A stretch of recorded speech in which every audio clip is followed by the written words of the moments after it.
Welcome to Kabu Logic.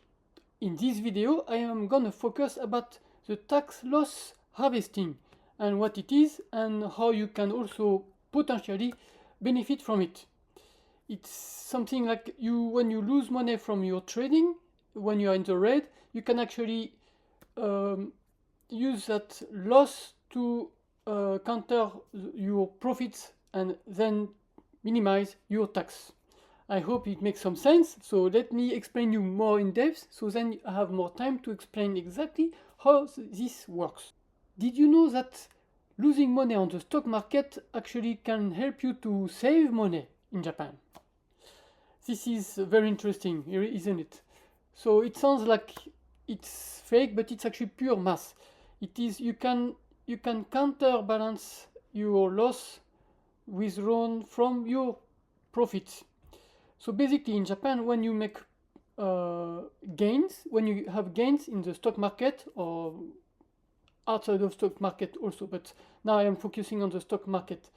So basically the National Tax Agency withdraw 20%, 20.3%. So let's make it round for the example, so you understand the concept. So let's say you made some gains of 1 million yen. This is an example. So when you have 1 million yen gain, you will pay 200,000. So 200,000 yen are withdrawn from it. So you basically only have 800,000. The tax rule in Japan allow you to counter this with your losses that you have through your trading account. So let's say you have some position and you are in the red. So you close those positions with a loss, and this counter it is withdrawn from your gains. So the calculation of your taxation is based on what remains.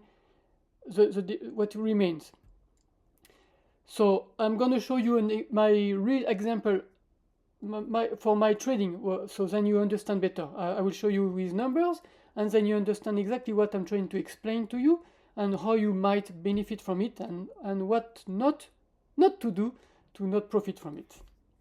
Okay, so this is showing you how if you look at my channel, you can see the videos I'm talking about my Google gain and my QXO trade loss. So this is to show you the real numbers. So I closed my Google, half of my Google. I did explain in a previous video. I took the money I invested because I was more than double in the profit. So I wanted to just withdraw my principal and keep the house running on profit forever. So I made profits of 440,000 yen. And with this money, I purchased QXO, which is a different company.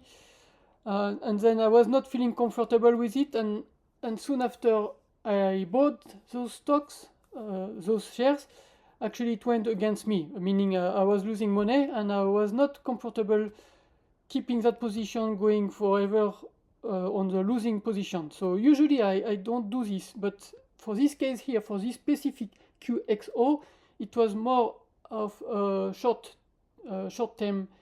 It was a real trade. It was not an investment basically. I was just trading it and it didn't go good. So since I was using money from my gains from Google, I thought like, well, it's okay. I took the bullet and then I closed the QXO with a loss of 140,000 yen.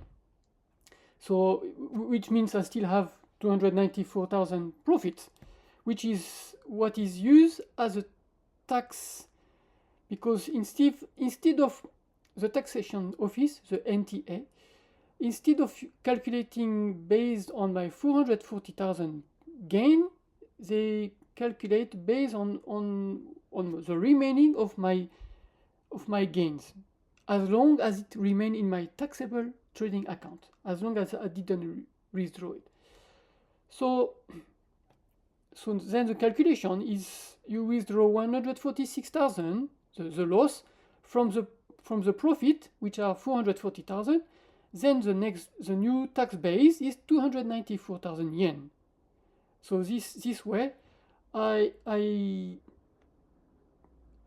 get tax less because it's based on the 294,000 instead of the 440,000. So it means if we go down on the scenario, the calculation, if it was 440,000 and you take the 20%, I would pay 89,000. But since I use, it is an automatic system. But since I use, I got the loss of 146,000. So the new calculation is based on 294,000 yen instead of 440,000. And then my tax becomes 59,000. So I didn't pay that 29,000. It's basically minimizing my tax. It is not tax evasion, it is tax optimization according to the tax rules in Japan. It is an accounting rule. Now, to make sure you understand how it works, this works within the taxable account, the trading account, not inside the NISA. The reason is the NISA is actually a tax-free account. You can purchase up to 2,600,000 or 2,400,000. Anyway, it is a tax-free account, and because it is a tax-free, it means it doesn't work with this system. It works only the tax loss harvesting works only within the taxable account of your trading account. So this is one of the main rules. Okay.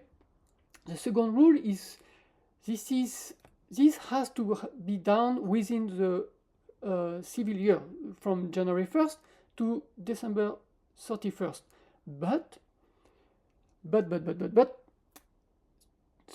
December 31st is not, it is the end of the year, but you must close all your position, you must have done everything before the December 31st, not on December 31st, because when you close a position on December 31st, it will be in the book a couple or 2 or 3 days after, and it means it will be outside of that year. So you must do it to be safe. Do it like 4 or 5 days before the end of the year, okay? And then all what happened during that year, whatever trade you did, like the gain and the loss, it will be calculated. So if you use a Japanese trading platform like Rakuten or SBI, those calculations are done automatically. Now, if you use multiple trading accounts, let's say you have Rakuten and SBI, and then I don't know, like Mumu, or like you have several ones. Those trading companies don't talk to each other, so they don't know what you did here or there. So then you need to do it yourself. You need to do that accounting by yourself. It is done in the following year, in around February or March. It is you need to do that. So basically, you need to fill the Kakuteishinkoku. It is done on February or March every year. It is manually done. You need to fill the form. If you are trading on multiple trading, if you have multiple accounts in trading and you do multiple trading accounts, I mean, like if you have like Rakuten, SBI, Mumu, or something like that, or a foreign trading account. If you are living in Japan, paying your tax in Japan, and you are trading overseas, you will need to do those filling. Before we keep on going, please note, I am not an accountant, I am not a tax consultant, I am just an individual. What works for me is only working for me for my case. I cannot tell for your case how it is. I am French, living in Japan, I am paying my tax in Japan, I am Japan tax resident. I don't know about any another country, I don't know about anybody else's case. So I'm showing you my example, I am explaining you how the things works in Japan, but I don't know the specific case for you. So you will need to do your homework and to get real information, accurate information for your case specifically. I can only show my example. I am not doing any recommendation or advice on how to trade and on what to do for your taxation. Please do your homework. So I think I've been through everything. You need to do that tax loss harvesting. It works within the 1 year, from January to December. You need to do this within the same year. It is only applicable for your taxable trading account and within the same account. If you do multiple accounts, you need to go do your declaration manually. I try to cover everything. If you think I forgot something or if you have any comment, just let me know. And also, let me know if you are doing the same, actually. Subscribe for the next video. Catch you on the next one.